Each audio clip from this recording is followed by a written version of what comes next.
What's going on, guys? It's Quit Talking Paintball, and today we're going over Macdev's Clone 5. If you guys aren't familiar with this marker, it came out in 2015, and it was Macdev's high-end spool valve engine at the time. As you can see, this is heavily based off of the Cyborg 6 platform, which utilized their first use of their in-house electronics. It was a great trigger frame, and they're able to pretty much literally carry over the same trigger frame to their spool valve platform.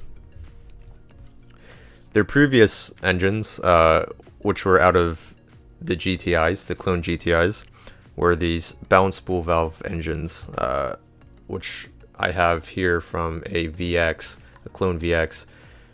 They're very complicated engines. Again, they're balanced valve, so they're very soft and very smooth shooting markers. But there's a lot of complexity here with the design of the engine here. What they did with the Clone 5 was really simplify it, and they moved towards a unbalanced spool engine. The Clone 5 engine uses a dynamic valve, which is essentially the breach sensing technology that you'll find in the IV core. As you can kind of see, they both have the spring-loaded valve. Now, despite how similar the Clone 5 engine is compared to the Geo, they're actually quite different. Visually similar, but the shot is very different between the two. And the way you break them down is different as well. Now, the Clone 5 engine is now entirely disassembled. Super easy to access and maintain. When you compare it to the Geo, which is also a pretty easy engine to take apart, it's not quite as friendly or as toolless. Got the can, bolt, and the prop shaft, which is also spring. But there's a retaining clip that's located in the back of the prop shaft, keeping it kind of trapped. So you kind of have to use the Allen key or dental pick to remove the retaining ring, to remove the prop shaft and access the spring and the dynamic seals in the back here. Now, we are all familiar with the IV core shot. It's a very smooth shooting marker and with a very soft shot. Point Eclipse went a little further and added a adjustable SFR to adjust the shot, so it slowed down the bolt speed, so you can get an even softer shot out of it. The Clone 5 engine has a very smooth shot, but it's actually quite a bit snappier than the IV core. Not as snappy as an Infinity Drive. It's a little bit more reserved, a little bit softer, but still a very smooth and fast shot in comparison to the Geo. Personally, my preference is actually for the Clone 5.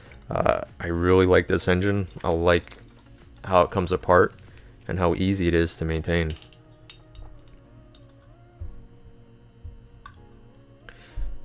While I have this apart, Macdev, as you guys know, have moved towards the Infinity Drive, which is fairly similar to the Clone 5 engine, but has a fixed valve in the back, where you have the prop shaft here. You have this fixed sort of plug essentially in the back here. And just to show you how easy it is to transfer engines, you just transfer over the spring and detent, and you just screw on the back cap.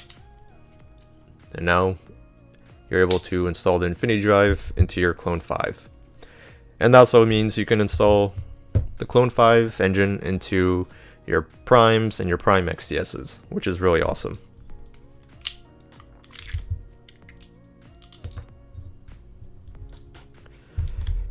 Now, a little bit more about the Clone 5 engine.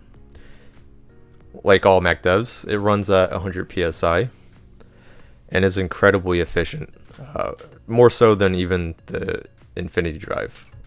You can expect around 14 pods, I believe, off of the 68, which is actually really impressive.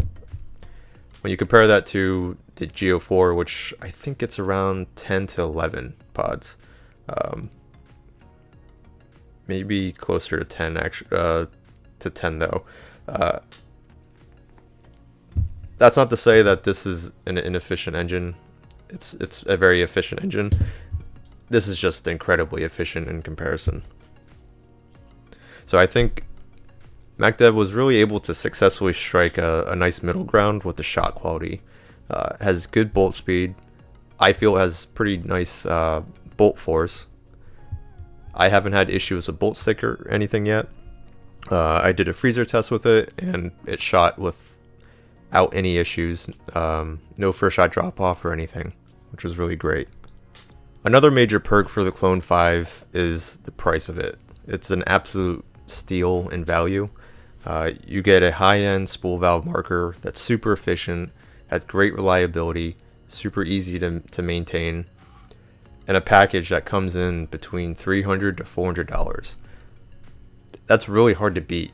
In my opinion, I think it's a better performer than the Geo. It may not have that same special airy, puffy shot, but has a really nice, confidence-inspiring, efficient shot to it. If you guys are in the need or in the market for a high-end spool valve marker that doesn't break the bank, definitely check out Macdev's Clone 5. If you guys have any questions, leave them down below, and I'll see you guys in the next video. Thanks for watching, guys.